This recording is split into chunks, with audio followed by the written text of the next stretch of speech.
Supreme court ने आज आसफा मुबीन नामी एक कश्मीरी खातून की अर्जी पर मरकज और जम्मू कश्मीर हुकूमत को नोटिस जारी किया। ताजिर मुबीन शाह की अहलिया आसफा मुबीन ने अपने शौहर की अदालत में पेशी के लिए दरख्वास्त की है।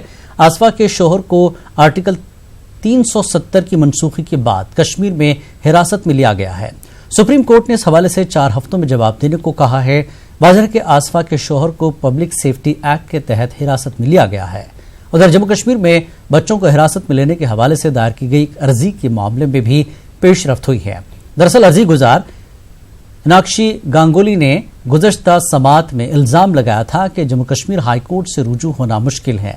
इस पर CJI ने इल्जामात को संगीन करार देकर रिपोर्ट तलब की थी। अब सुप्रीम कोर्ट ने इस ज़िम्न में जुवेनाइल बोर्ड से रिपोर्ट तलब कर ली है। फिलहाल जम्मू कश्मीर हाईकोर्ट के चीफ जस्टिस से मिली रिपोर्ट पर अदालत ने कहा है कि रिपोर्ट अर्जी गुजार के इल्जामात की तायद नहीं करती और अब अदालत ने मुतजाद रिपोर्टों पर तबसरे से गुरेज किया है।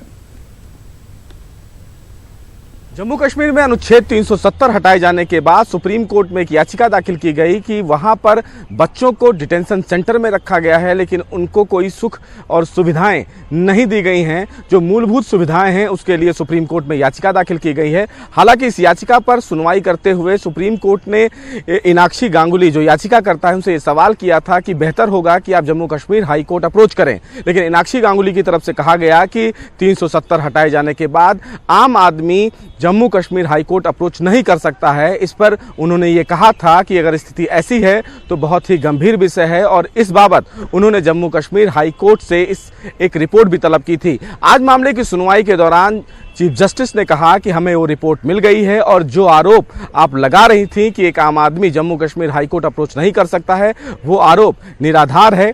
तमाम जो लोग हैं वो वहां पर हाई कोर्ट अप्रोच कर रहे हैं, लेकिन सुप्रीम कोर्ट ने इस मामले में गंभीरता से ये कहा कि मामला बच्चों से जुड़ा हुआ है। लिहाजा सुप्रीम कोर्ट ने Jammu Kashmir justice juvenile board से इस बाबत एक रिपोर्ट मांगी है। 2 हफ्ते में वो रिपोर्ट सुप्रीम कोर्ट में दाखिल करनी है, लेकिन सुप्रीम कोर्ट ने आज ये स्पष्ट किया कि जो याचिकाकर्ताओं के द्वारा ये आरोप लगाया जा रहा था कि जम्मू कश्मीर हाई कोर्ट में एक आम आदमी अप्रोच नहीं कर सकता, उस आरोपों को आज मुख्य न्यायाधीश ने सिरे से खारिज किया है। कैमरामैन प्रहलाद के साथ सुशील पांडे, न्यूज़ 18 दिल्ली।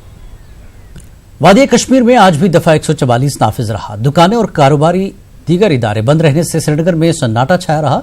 स्कूलों में सिर्फ स्टाफ नजर आया, तमाम तलबा गैर हाजिर रहे। हसास मकामात पर नज़्म ज़ब्त की बरकरारी के लिए सिक्योरिटी फोर्सेस को अलर्ट कर दिया गया है। अवामी ट्रांसपोर्ट सड़कों से गायब रहा, तमाम कई इलाकों में निजी गाड़ियां मामूल के मुताबिक चलती दिखाई दी। टेलीमवासलात निज़ाम लगातार बंद रहने से तलबा और ताजिरों को सख्त मुश्किलात दरपेश हैं। दफा 370 की मनसूखी के बाद से जिला गांधरबल में मामलात जिंदगी मुतासर हैं। कारोबारी इदारे और अवामी ट्रांसपोर्ट भी लगातार बंद हैं। अगरचे पूरे जिले में कोई बंदिश आयद नहीं है, तहम दुकानें और ट्रैफिक जिले में बंद है। जिले में निजी ट्रांसपोर्ट सड़कों पर चलता दिखाई दिया। नज़्म-ओ-नस्क को बरकरार रखने के लिए जिला भर में सिक्योरिटी फोर्सेस के माकूल बंदोबस्त किए गए हैं। इसी दौरान जिले की मरकजी जामा मस्जिद में नमाज जुमा अदा नहीं हो पाई। जिला भर में हालात काबू में रहे। कुपवाड़ा जिले में आज जुमे के पेश नजर बंदिशें आयद कर दी गई थीं। इस वजह से लोगों की नक्ल हरकत महदूद होकर रह गई थी। दुकानें और कारोबारी इदारे बंद हैं। जगह जगह पुलिस और दीगर फोर्सेस की भारी तैनाती रही। उधर हंदवाड़ा लिंगेट में भी बंदिशें आयद रहीं। इंटरनेट सर्विस बहाल न होने की वजह से उम्मीदवार फॉर्म भरने से कासिर हैं। जिले में हालात मजमूई तौर पर काबू में रहे। जिला अनंतनाग में जुमे के पेश नजर आज बंदिशें नाफिज रहीं। कस्बा अनंतनाग समेत दीगर हसास मकामात पर निजी ट्रैफिक की आमदरफ्त पर भी पाबंदियां थीं। इसके चलते आज मामूल की जिंदगी काफी मुतासिर रही। इंतजामिया के मुताबिक जिले में अमन कानून की बहाली की गर्ज से कुछ मकामात पर इम्तनाई अहकामात नाफिज रहे। अनंतनाग जाने वाले तमाम रास्तों को सील कर दिया गया था। कारोबारी इदारे और दुकानें भी लगातार बंद हैं। जम्मू श्रीनगर कौमी शाहराह और खनबल पहलगाम रोड समेत तमाम दीगर अहम शाहराहों पर सिक्योरिटी की इजाफी तैनाती अमल में लाई गई थी। जुमा के पेश नजर जिला कुलगाम में भी सिक्योरिटी के सख्त इंतजाम किए गए थे। जिला सदर मकाम समेत केमो, खड़वनी, DH पुरा व दीगर इलाकों में दुकानें व दीगर कारोबारी इदारे बंद रहे। ट्रैफिक की आमदरफ्त मुतासर रही। उधर हसास मकामात पर सिक्योरिटी की इजाफी तैनाती मुसलसल जारी है। इंतजामिया के मुताबिक हालात मजमूई तौर पर काबू में है। इंतजामिया ने आम जिंदगी की बहाली में लोगों से ताउन की अपील की है। ट्रैफिक व कारोबारी इदारे बंद रहने से आम जिंदगी काफी मुतासर है। डोडा कस्बे में आज मुकम्मल बंद रहा, दुकानें बंद रहीं, सड़कों में ट्रांसपोर्ट भी कम दिखाई दिया। कश्मीर में मौजूदा हालात के तनाजुर में यह बंद रहा। इस बीच हालात पुरअमन रहे। बंद की कॉल मुस्लिम तबके के चंद जिम्मेदारान की जानिब से दी गई थी।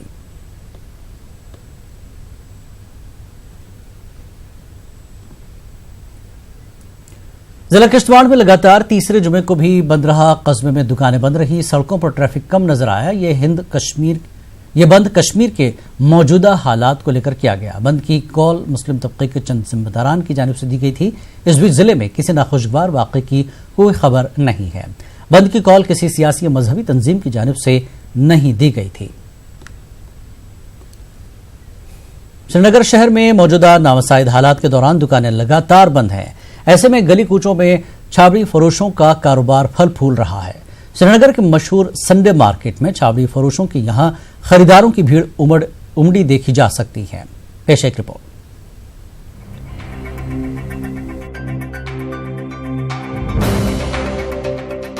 दफा 370 और 35A की मनसूखी को 7 हफ्तों से ज्यादा का अरसा हो चुका है। इसके बाद से श्रीनगर में दुकानें लगातार बंद हैं। इससे ताजिरों को तकरीबन 40,000 करोड़ का नुकसान हो चुका है। शहर का मरकजी बाजार लाल चौक दिन के दौरान सुनसान नजारा पेश करता है। चूँकि दुकानें बंद पड़ी हैं, ऐसे में छापटी फरोशों के कारोबार में दिन ब दिन इजाफा देखने को मिल रहा है। श्रीनगर के मरकज लाल चौक में छापटी फरोश मलबूसात, जूते, मेवाजात और सब्जियां फरोख्त करने में मशगूल नजर आ रहे हैं। यहाँ तक कि खास संडे मार्केट के छापटी फरोश अब इतवार के अलावा दूसरे दिनों के दौरान भी कारोबार कर रहे हैं। आम लोगों के पास भी इन छापटी फरोशों के पास से सामान खरीदने के अलावा कोई दूसरा जरिया मौजूद नहीं है। ऐसे में तमाम लोग अशियाए जरूरिया के लिए छापटी फरोशों पर ही मुनहसिर हैं। इन छापटी फरोशों के पास कई अशियाए जरूरिया भी दस्तयाब रहते हैं। सिविल लाइंस इलाके में सैकड़ों छापटी फरोशों को सामान फरोख्त करने के लिए घूमते देखा जा रहा है। इनका कहना है कि दिन के दौरान वो पैसा कमाते हैं और शाम को अपने अहलो अयाल के लिए खाने पीने का इंतजाम करते हैं। छापटी फरोशों का कहना है कि इनके लिए नामसाइद हालात में ज्यादा दिन बगैर काम किए जिंदगी जीना मुहाल है। Bureau report, news 18 Urdu. Jammu Kashmir के साबिक वज़ीर आला और सीनियर कांग्रेस लीडर गुलाम नबी आजाद आज श्रीनगर पहुंच गए हैं। श्रीनगर हवाई अड्डे पहुंचने के बाद वो सीधा अपने घर गए। याद रहे कि सुप्रीम कोर्ट से इजाजत मिलने के बाद गुलाम नबी आजाद आज कश्मीर पहुंच गए हैं। इस दौरान वो शिमाली कश्मीर के बारामूला जिला और वस्ती कश्मीर के चंद अजला का दौरा करेंगे। दौरे के दौरान आजाद हालात का जायजा लेंगे।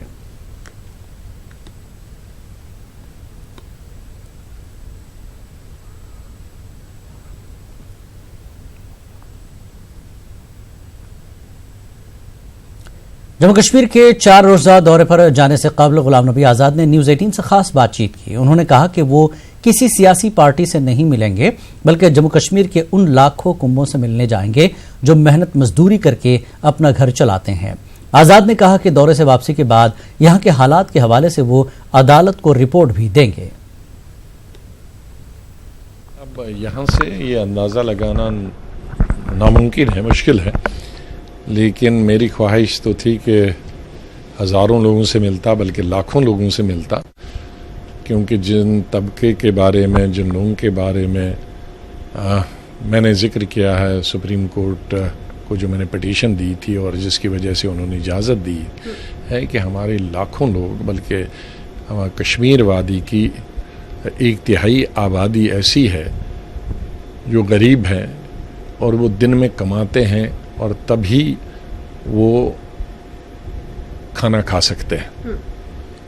ऐसे लोग हैं, शिकारा वाले ऐसे लोग हैं, उनकी फैमिलीज़ हैं, टैक्सी वाले हैं, टांगे वाले हैं, रेडी चलाने वाले हैं, सड़क पे छोटी सी दुकान रखने वाले लोग हैं, या पटड़ी पे दुकान चलाने वाले हैं, नाव चलाने वाले हैं, सब्ज़ी वाले हैं, या हैंडीक्राफ्ट्स में, अलग अलग हैंडीक्राफ्ट्स में नमदे हैं, गद्दे हैं, कालीन हैं और दूसरे हैंडीक्राफ्ट्स हैं, उनमें लोग जो काम करते हैं लाखों की तादाद में, वो भी दिन में काम करते हैं। उसमें औरतें काम करते हैं, बच्चे काम करते हैं, बाकी लोग काम करते हैं, वो दिन में कमाते हैं और तब जाके वो उनके परिवार के लिए, उनके घर के लिए खाना तैयार हो सकता है। क्योंकि जम्मू कश्मीर में कोई इंडस्ट्री तो है नहीं, सरकारी इंडस्ट्री भी नहीं है, प्राइवेट इंडस्ट्री भी छोटी छोटी कोई हुआ है 5-10 आदमियों की, तो वहाँ जो इकॉनमी है वो इकॉनमी इसी पर चलती है, हैंडीक्राफ्ट से पे चलती है, बाकी चीज़ों पे चलती है और वहाँ के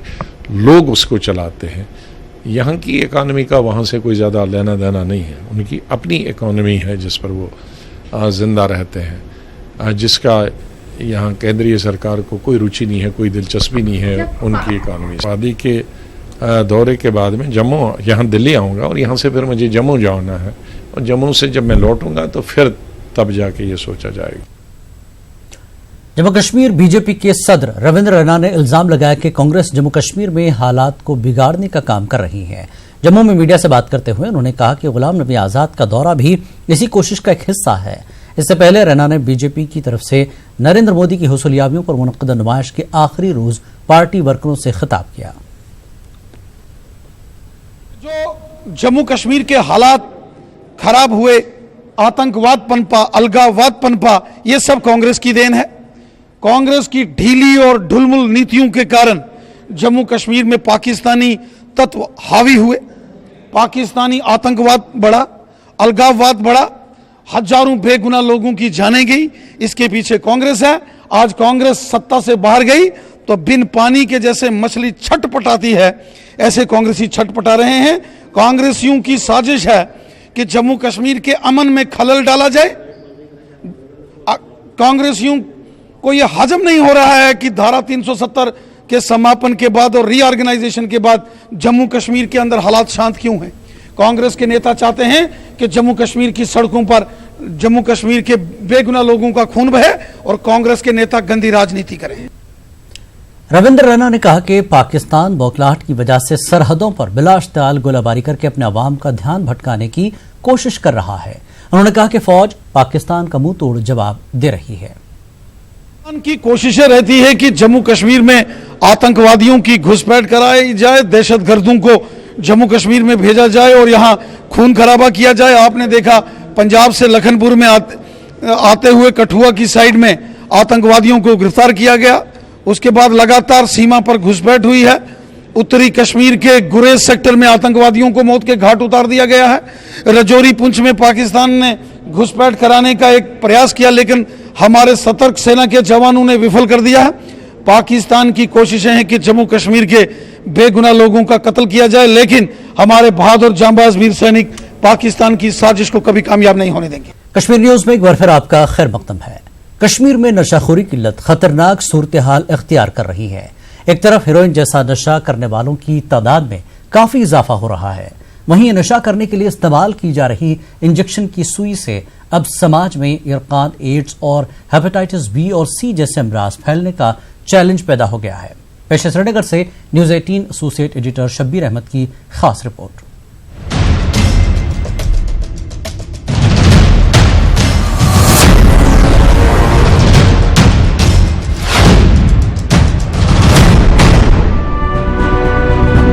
एसएमएचएस अस्पताल श्रीनगर के डी एडिक्शन वार्ड में जेरे इलाज ये नौजवान कभी सुनहरे मुस्तकबिल के ख्वाब सजाए था, लेकिन गलत सोबत में लगी नशे की लत ने जिंदगी में अंधेरे भर दिए।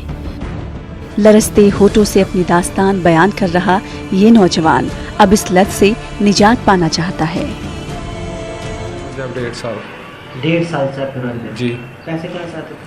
पैसे आते थे, वहीं से फ्रेंड्स करते थे वहाँ यहाँ, आधे मैं करता था आधे वो करते थे, ऐसे करते थे। तो फ़ोन वोन अपने भेजा करते थे, जो भी मतलब अपनी चीज़ें होती थी वो सारे भेजा करते थे। तो लाते थे पैसे, 20,000 का फ़ोन में लाता, घर पे लाता, 20,000 का फ़ोन मैं 9,000 में बेचता, बोलता घर पे वो चोरी हो गया। एक टाइम ऐसा आया कि मैंने रोना स्टार्ट किया, अब घर पे मैं छोड़ना चाहता हूँ। फिर घर वालों ने साथ दिया तो यहाँ ला। एक ऐसी चीज़ है जो ये लेता है, ये उसका माइंड ही चेंज करता है, ये फीलिंग सब खत्म करता है। जो ये भी कोई भी जो ये लेगा, नए माँ बाप देखते हैं ना, फ्रेंड्स अगर बचपन के भी दोस्त होंगे ना, उनको भी नहीं देखते हैं। हद से ज़्यादा मुश्किल होता है बाहर निकलना, ये अपने तक नहीं होता है, फिर ये एडिक्शन बन जाती है बहुत ज़्यादा। आंखों से झलकती बेबसी, लरसते हाथ और मजबूर जिस्म, यहाँ पर हर एक नौजवान की अपनी कहानी है। एक चीज है जो मुश्तरका है, वो है नशे में धुआं हो रही जवानियाँ। 3 महीने तक मैंने छोड़ दिया था। फिर ये जब आसानी से मिलता है, हम जब घर जाते हैं तो दिमाग में रहता है, ये मिलता है इजी तरीके से मिलता है, तो हमको ज़्यादा टेंशन नहीं, पैसे दिए तो ले लिया। अगर इनको कुछ पैडलरों को कुछ होगा, इनको अगर अरेस्ट करेगी पुलिस तो हमको नहीं मिलेगा तो हम नहीं पिएंगे। यहाँ आएंगे, दवाई लेंगे तो ठीक हो जाएंगे, फिर नहीं पिएंगे। डी एडिक्शन वार्ड की इन दीवारों पर लगे ये पोस्टर इन मरीजों ने ही लगाए हैं। इन पर एक नजर डालें तो इन नौजवानों की नशाखोरी के खिलाफ जद्दोजहद और उनके वालिदैन का दर्द महसूस किया जा सकता है। माहिर अमराज नफ्सियात डॉक्टर अरशद हुसैन कहते हैं कि नशे की तेजी से फैल रही इस लत ने कश्मीर को उड़ता पंजाब के करीब ला खड़ा कर दिया है। जम्मू कश्मीर में आम अद्वियात से शुरू हुई लत अब हीरोइन और दिगर नशों में तब्दील हो चुकी है। इसमें ज्यादा खतरनाक बात यह है कि अब इंजेक्शन के जरिए ये नशे इस्तेमाल करने का रुझान बढ़ रहा है। इससे पूरे समाज को खतरा लाहक हो गया है। There are no prevalent state in India. We have already rose to almost mid and above mid. So इतना increase है. So we are not far from reaching to Punjab, Nagaland. We are going to, the movement is towards that. Challenges बहुत ज़्यादा है, particularly जब से heroin start हुआ, that to particularly IV abuse जो start हुआ, उससे challenges और भी बढ़े. For example, वैसे challenges जो hepatitis C, hepatitis B, HIV, तो वो भी challenges है. इसलिए important ये है कि किसी तरीके से हम इसको कंटेन कर पाए, और हमारे हिसाब से जो पॉलिसी डिवाइस की है by prevention, by community participation, by intersectoral coordination and by having an integrated way of dealing. हालांकि शुरुआत में इस पर ध्यान नहीं दिया गया, लेकिन अब रियासती इंतजामिया ने ड्रग एडिक्शन पर काबू पाने के लिए एक पॉलिसी बनाई है। कुछ अरसे से नशे के खिलाफ मुहिम छेड़ी गई है। पुलिस अफसरान का कहना है कि वो नशे आवर अद्वियात बेचने वालों के खिलाफ काफी मुतहर्रिक हैं और इसमें इन्हें काफी कामयाबी भी हासिल हो रही है। हम ड्रग पेडलर्स को फोकस करते हैं ताकि ड्रग की जो तस्करी है, जो स्मगलिंग है, इसको रोका जाए और उन लोगों के खिलाफ कार्रवाई की जाए। हम आए दिन देखते हैं कि अभी पिछले 6 महीने में मैंने देखा कि 4-5 बिल्कुल टीनेजर्स की डेथ हुई है, और जब मेडिकल उसका रिपोर्ट डॉक्टर से जाना गया कि इसकी सडन डेथ क्यों थी, क्योंकि उसमें इनिशियल एलिगेशन लगता है कि ये फ्रेंड्स के साथ पिकनिक चला गया या फ्रेंड्स के साथ घूमने चला गया और जनाब पता नहीं शायद कैसे मर गया। और जब हम उनकी बॉडी एग्जामिन करते हैं डॉक्टर्स के सामने, देखते हैं कि उस पर डिफरेंट टाइप के मार्क्स होते हैं, जिससे हमें लगता है कि कोई ना कोई नशा करता था। यंग नस्ल जो है डिफरेंट गलत फ्रेंड सर्कल की वजह से, कुछ सोशल प्रेशर की वजह से और कुछ लैक ऑफ पेरेंटल केयर की वजह से उसमें चले जाते हैं और फिर वापस आने के लिए रास्ते कम हैं। कुछ जो नॉन ड्रग पेडलर्स हैं उनको पहली बार PSA में भी बुक किया। कश्मीर में सड़क हादसात में काफी इजाफा हुआ है। माहिरीन कहते हैं कि नशाखोरी सड़क हादसात की एक बड़ी वजह है। सबसे अलार्मिंग चीज़ जिसके बारे में भी बात ज़्यादा नहीं हुई है वो है रोड ट्रैफिक एक्सीडेंट। हमारे पास पेशेंट्स आते हैं पोस्ट रोड ट्रैफिक एक्सीडेंट जो बढ़ जाते हैं, उनमें से हमने अच्छा परसेंटेज वो देखा है जो सब्सटेंस यूजर्स का है। तो कोई ये मानता है कि रोड ट्रैफिक एक्सीडेंट से एक मेजर किलर बन रहा है हमारे रोड्स पे, और एक कंट्रीब्यूशन सब्सटेंसेस का भी उसमें आ रहा है। सो सब्सटेंसेस सिर्फ खुद नहीं मारते हैं जैसे वो, बल्कि इनडायरेक्ट कॉस्ट्स जो सब्सटेंसेस के हैं वो सोसाइटी पे, कल्चर पे, इकोनॉमी पे और मोर्टेलिटी पे, पर्टिकुलरली यंग लोगों में बहुत हाई है। नशे की लत से नौजवान नस्ल को दूर रखने के लिए आम लोगों का साथ जरूरी है। लोगों में अब काफी हद तक बेदारी आई है, लेकिन अभी भी कई लोग या तो अपने बच्चों में इस लत को छुपाने की कोशिश करते हैं या फिर इन्हें अस्पताल नहीं पहुंचाते। नशाखोर एक मरीज है, इस पर तशद्दुद करने से कुछ हासिल नहीं होगा। सही तरीका ये है कि इसे किसी डी एडिक्शन मरकज तक पहुंचाया जाए, इसका इलाज किया जाए। अगर ऐसा नहीं होगा तो फिर नशे का दूसरा रास्ता सीधे कब्रिस्तान में खुलता है। ऐसे कई वाकयात कश्मीर में हाल ही में रोनुमा भी हुए हैं। न्यूज़ 18 उर्दू के लिए शब्बीर मीर की रिपोर्ट। इतवार शाम को कठुआ रेलवे ट्रैक पर एक हादसा पेश आया। इसमें मुर्गों से भरा एक बोलेरो लोड कैरियर ट्रेन से टकराया। इस दौरान 2 अफराद बाल बाल बच गए। मकामी लोगों का इल्जाम है कि फाटक पर तैनात मुलाजिम नशे की हालत में था। फाटक बंद न होने की वजह से यह हादसा पेश आया है। लोगों ने रेलवे इंतजामिया से वाकई की तहकीकात करने की अपील की और फाटक पर तैनात मुलाजिम के खिलाफ सख्त कार्रवाई की मांग की। बताया जा रहा है कि इस हादसे में तकरीबन 15 लाख मालियत का नुकसान हुआ। से आ रहा था माल लेके, मेरी गाड़ी में मुर्गे लोड है सर। जब मैं उधर से आ रहा था, ऊपर से फाटक खुली थी सर, फाटक खुली थी, ऊपर से ट्रेन आ रहा था सर। जब मैंने शो क्रॉस किया गाड़ी का तो ऊपर से टक्कर लग गया गाड़ी का। ट्रेन ने हमें उधर लगाया, उस साइड में 2 बंदे थे सर उसमें हम। तो फाटक बंद नहीं था जब ट्रेन आई? तो नहीं सर, फाटक बंद नहीं था। कोई साइन, कोई रुकने का कोई था? कोई नहीं था सर, ये तो सो रहे थे अंदर। मेरा लगभग 15 लाख से ऊपर नुकसान आ रहा है। मेरे सर 2 लोग हैं इसमें। चोटें आई हैं आपको? हाँ, और क्या सर, पीछे भी लग गया, अब किसको दिखाऊंगा सर, सिर को भी लग गया। इसकी ड्यूटी है ये सर फाटक बंद करने की, तब भी ये खुला अपनी ड्यूटी नहीं दे रहा है सर। इन्होंने फाटक बिल्कुल खुले रखे थे। ये अल्लाह का शुक्र है मेरी जान बच गई। ये रूम बने हुए हैं फाटक में, जब रूम बने हुए हैं, प्रॉपर एक पर्सन की ड्यूटी लगी हुई है रेलवे डिपार्टमेंट के लिए, तो वो किस लिए?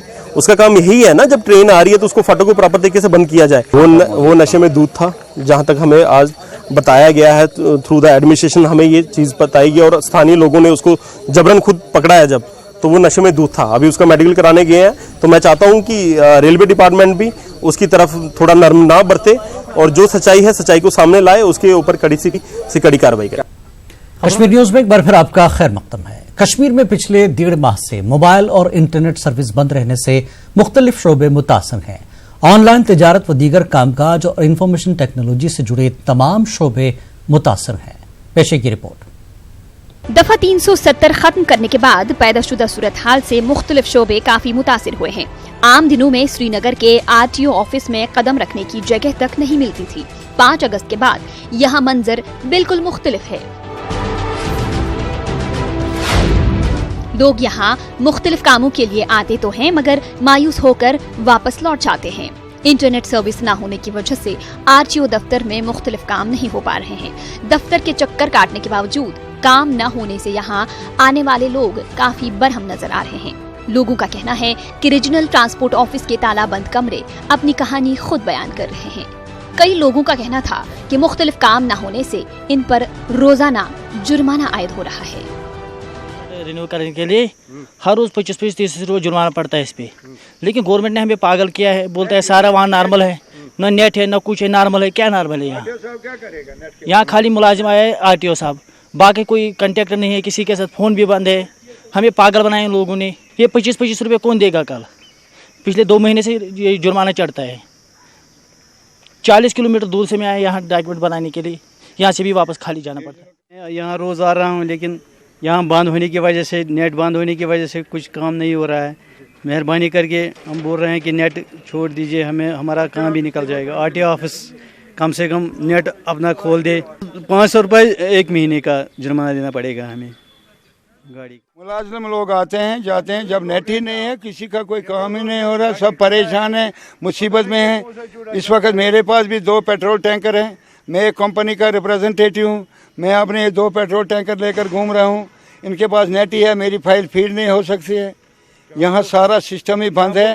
तो RTO ऑफिस में यहाँ आते हैं जाते हैं। कश्मीर के हालात ठीक हैं, कश्मीर में सब कुछ चल रहा है। कहाँ चल रहा है? पहले आप यहाँ नज़र मारे, क्या चीज़ चल रही है इधर? लोग रो रहे हैं, ट्रांसपोर्टर लोग जो कि पहले से ही डूब चुके हैं, जो कि कर्जे में डूबे हैं, जो कि मुसीबतों में पड़े हैं, जिनकी गाड़ियों को जंग खा गई, फीस नहीं ले रहे हैं, एक बात है। दूसरी तरफ से हर एक डॉक्यूमेंट का पर डे 25 रुपये जुर्माना चढ़ रहा है। कैसा ये हमें इंसाफ दे रहे हैं? कैसा हमारे साथ ये इंसाफ कर रहे हैं? RTO ऑफिस के एहलकारों का कहना है कि वो तमाम मैनुअल काम अंजाम दे रहे हैं। इनका कहना है कि कई कामों के लिए लोगों को आज खुद ऑनलाइन दरखास्तें जमा करनी होती हैं। इनका कहना है कि दस्तयाब इंटरनेट की स्पीड कम होने की वजह से काम में ताखीर हो रही है। से हड़ताल हुआ है तब से मैं यहाँ चक्कर ही काट रहा हूँ। हड़ताल से पहले 2 दिन मैंने यहाँ पे परमिट छोड़ा गाड़ी का रिन्यू के लिए, तो सब मेरे पास रिसिप्ट वगैरह है। फिर भी ये बोल रहा है आज नेट नहीं चल रहा है, आज सिस्टम नहीं चल रहा है। बिल्कुल काम ही नहीं हो रहा है। ये कह रहे हैं हम मैनुअल करेगा, तो आज तो डिजिटल ज़माना है, तो मैनुअल कहाँ से हो गया। आज अगर कोई पुरानी गाड़ी भी होगी, ये कह रहे हैं अब ये मैनुअल नहीं चलेगा, अब तो इसको डिजिटल बनाना पड़ेगा, इसको तो ऑनलाइन करना पड़ेगा। काम कुछ भी नहीं हो रहा है, ये सब झूठ कह रहे हैं। चीज़ के लिए उनको पहले एप्लीकेशन मूव करनी पड़ती है इंटरनेट के थ्रू, खुद ही ऑनलाइन, उसके बाद हमारे पास हमारी तरफ से कोई प्रॉब्लम नहीं है उस चीज़ की। वो फैसिलिटी उन्हीं को करनी है अवेल, कहीं से चाहे वो आउटसाइड करें, कहाँ से करें, हमारे पास जहीं आ जाएगी हम तो करते हैं। ऑफिस में तो यहाँ हम मैनुअल काम कर रहे हैं और इंटरनेट का काम हम NIC वहाँ पर DC ऑफिस और TC ऑफिस में कर। मैनुअल टोकन है, मैनुअल या लाइसेंस पुरानी हैं बुक के, वो भी कर रहे हैं, और रिन्यूअल्स हैं वो भी कर रहे हैं हम, जो भी व्हाट्सओवर मैनुअल वर्क है, हाँ मैनुअल वर्क जो भी है वो हम कर रहे हैं। That's going on. RTO office ऐसा वाहिद दफ्तर नहीं है जहां इंटरनेट बंद होने की वजह से कामकाज मुतासिर है। कई दीगर महकमों के दफातर का भी यही हाल है। ई गवर्नेंस के इस दौर में जिंदगी का तकरीबन हर कोई शोबा इंटरनेट पे मुनसर है, और वहीं यहाँ पे आप देख सकते हैं कि RTO ऑफिस की ये फीस काउंटर से लेकर कंप्यूटराइज्ड काउंटर्स बंद है, और पिछले 1.5 महीने से यहाँ पे इंटरनेट पे लगी पाबंदियों की वजह से यहाँ पे लोग रोज़ तो आ रहे हैं, लेकिन यहाँ से खाली हाथ वापस लौट रहे हैं। यहाँ पे लाइसेंस से लेके गाड़ियों की लाइफ एक्सटेंड और नई रजिस्ट्रेशन कराने के काम जो कंप्यूटराइज्ड होने हैं वो नहीं हो पा रहे हैं। जहांगीर अजीज के साथ सनम तसद्दुक, न्यूज़ 18 उर्दू, श्रीनगर। मवासलाती निज़ाम बंद होने से लोगों को शदीद मुश्किलात का सामना है। लैंडलाइन राब्ता बहाल होने से लोगों को कुछ हद तक राहत तो मिली थी, ताहम कुछ खुदगर्ज अनासर इन हालात का नाजायज फायदा उठाकर लोगों से टेलीफोन कॉल के एवज भारी रकूमात वसूल कर रहे हैं। अनंतनाग समेत जनूबी कश्मीर के कई इलाकों से लोगों ने शिकायत की है कि कई PCOs से सारिफीन से इजाफी चार्ज वसूल रही है।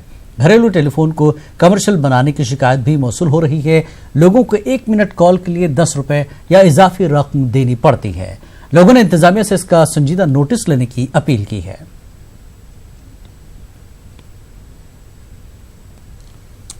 क्या तमाम लुकन तान वात मैसेज सन कि इन करू चेक, अगर STD इन थो STD रेटे, तम हिसाब थो मीटर इमो कट फोन घर मज लैंडलाइन, इमो कट दुकान मज लैंडलाइन, इमो था जनाब वतन पे कर फोन हेलो कूत खो 10 रुपये खत, अकिस मिनट फोन कर 20 रुपये रटन।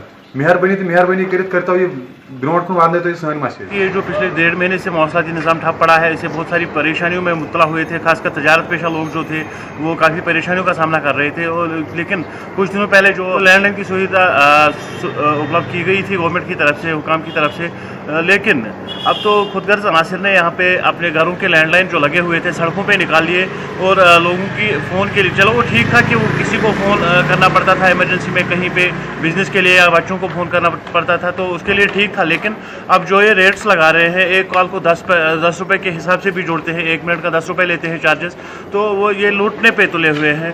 तो हम यही गुजारिश करते हैं, यहाँ पे लोकल एडमिनिस्ट्रेशन जो है, DC साहब है कंसर्न, उनसे गुजारिश करते हैं कि इसकी तरफ। ह्यूस्टन में howdy Modi event Hind America ताल्लुकात को नई बुलंदियों तक लेने जा रहा है। वज़ीर आज़म के इस दौरे के दौरान वो कश्मीरी पंडित तबके के कुछ नुमाइंदों से भी मुलाकात करेंगे। ग्लोबल पंडित डियास्पोरा के माविन बानी राकेश कौल ने इस सिलसिले में जानकारी दी है। Modi event in Houston promises to set a new high for India-America relationships. In diplomacy, it's not just the words that are spoken, it's the body language. The fact that Trump will be there sends a signal of strong repudiation to Imran Khan and Pakistan. It's only over time that we'll get to understand whether the Howdy Modi diplomacy will exceed that of the famed China ping pong diplomacy. One has to understand the context also. When Imran Khan comes to the UN, he has been relegated to giving a talk at the Asia Society in New York City.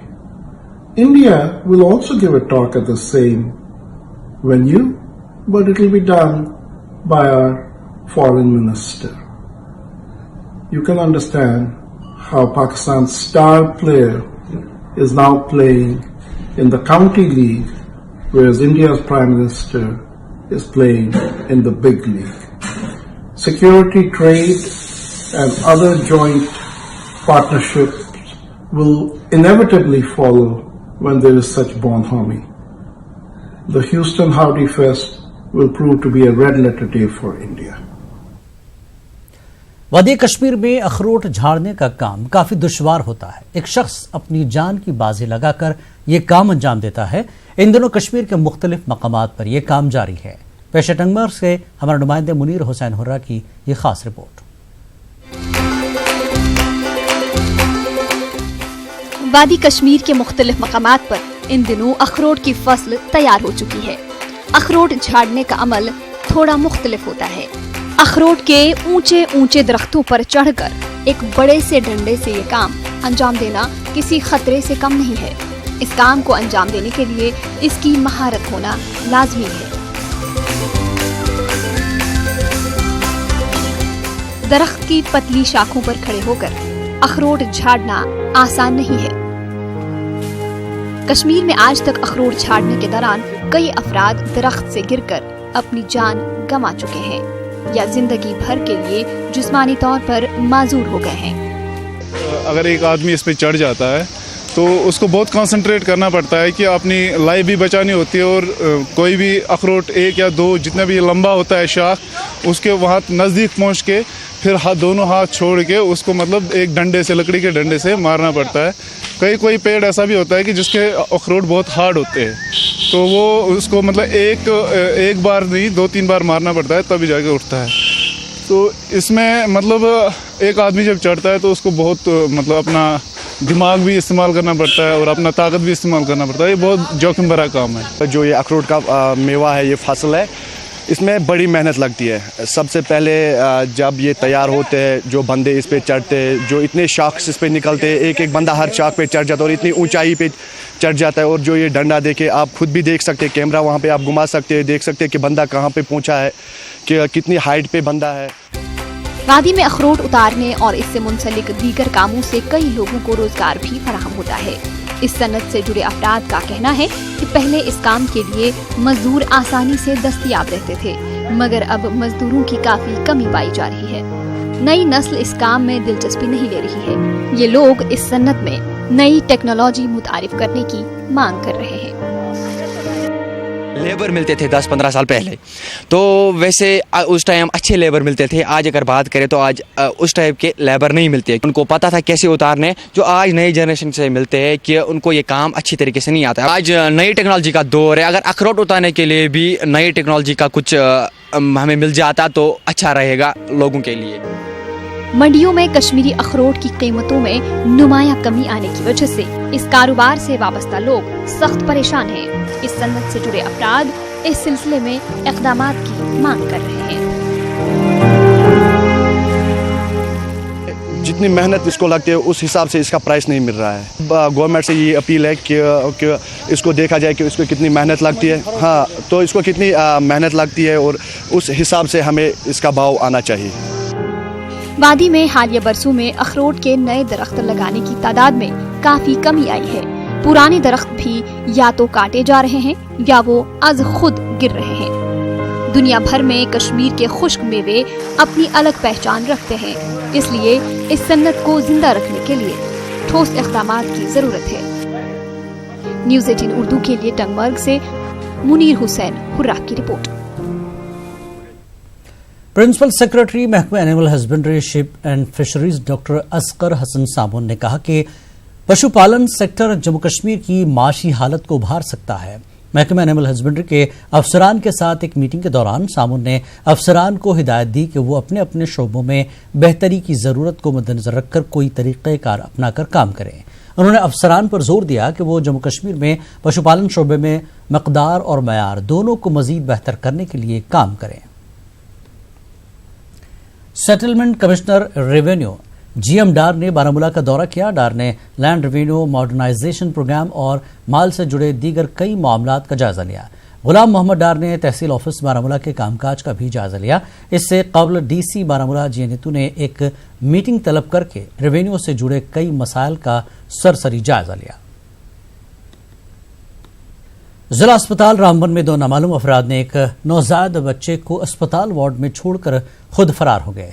मरीजों और उनके तीमारदारों ने अस्पताल इंतजामिया को नामालूम बच्चे के बारे में इत्तला दी। इसके बाद अस्पताल में गायनी वार्ड में बच्चे को फौरी तिब्बी सहूलत के बाद उसे अस्पताल इंतजामिया की निगरानी में रखा गया। पुलिस ने नामालूम अफराद के खिलाफ मामला दर्ज करके इस ज़िम्न में जांच शुरू कर दी है। यहाँ पे आए थे 2 लड़के, छोटा बच्चा छोड़ के अब आ गए। बड़ी इंपॉर्टेंट बात तो ये है कि जो हमारा बच्चा है वो अंडरवेट है, उसका वजन कम है और उसको हमने अपने SMCU में हमारा special new born care unit है वहाँ पे रखा हुआ है। उसकी हम पूरी ट्रीटमेंट फ्री ऑफ कॉस्ट कर रहे हैं और उसको मैंने इंस्ट्रक्शन दी अपने स्टाफ को, इसको जो है दूध भी इसको दिया जाए ताकि बच्चा बिल्कुल ठीक ठाक रहे। और इसके बाद हमने एक FIR पुलिस स्टेशन जो SHO रामबन साहब को उनको हमने एक दे दिया है। उसके आगे जो लीगल फॉर्मेलिटीज होगी कार्रवाई वो उनकी तरफ से। सब डिस्ट्रिक्ट अस्पताल टंगमर्ग में आंखों की मुख्तलिफ बीमारियों से मुतल्लिक एक मुफ्त मेडिकल कैंप का आगाज किया गया है। इस कैंप में आंखों के मरीजों का ऑपरेशन भी किया जाता है। टंगमर्ग अस्पताल में ये कैंप 1 महीने तक चलेगा। BMO टंगमर्ग के मुताबिक इस कैंप में तकरीबन 200 आंखों के मरीजों की सर्जरी की जाएगी। फैसिलिटीज असल बोज रात पे यतन लकट बचन तान हर कंस खतर असल सहूलियत, यह ठीक तो फ्रीस मज ये कम पोसम रटान कह रटान वुचान करान असल पे। ये मैसेज देना चाहूँगी ब्लॉक टंगमर्ग या इस के लोगों को कि ये कैंप ऑलमोस्ट 1 महीना चलेगा। हम जिन घरों में आपको एल्डरली मेल और फीमेल है जिनको ये जाल, जिसको हम कैटरैक्ट को जाल बोलते हैं, जिनकी दिक्कत है, उनको यहाँ लाए, उनको रजिस्टर करवाएं और हमें उम्मीद है कि इस साल भी हम अराउंड 200 सर्जरीज करेंगे। करगिल में 4 रोज़ा टोटल नी एंथ्रोप्लास्टी कैंप का इनकाद किया गया है। ये कैंप बकरिया health care and research centre ने knee division bone and joint institute Gurgaon के इश्तराक से मुनक्किद किया। इसमें 50 अफराद ने सर्जरी के लिए इंदराज किया है। कैंप का इफ्तिताह करगिल के DC बसीरुल हक चौधरी ने किया। IKMT के चेयरमैन भी इस मौके पर मौजूद थे। DC राजौरी ने LOC के करीब वाक़े नौशहरा का दौरा किया और बॉर्डर पर बंकर्स की तामीर का जायजा लिया। DC ने सरहदी इलाकों के लोगों से भी मुलाकात की। DC ने जानकारी देते हुए कहा कि 1892 में से 443 बंकर्स का सिंग बुनियाद रखा गया है। 450 का आधा तामीरी काम मुकम्मल हो चुका है। 242 का स्लैब भी डाला गया है, जबकि 457 बंकर बनकर बिल्कुल तैयार हैं।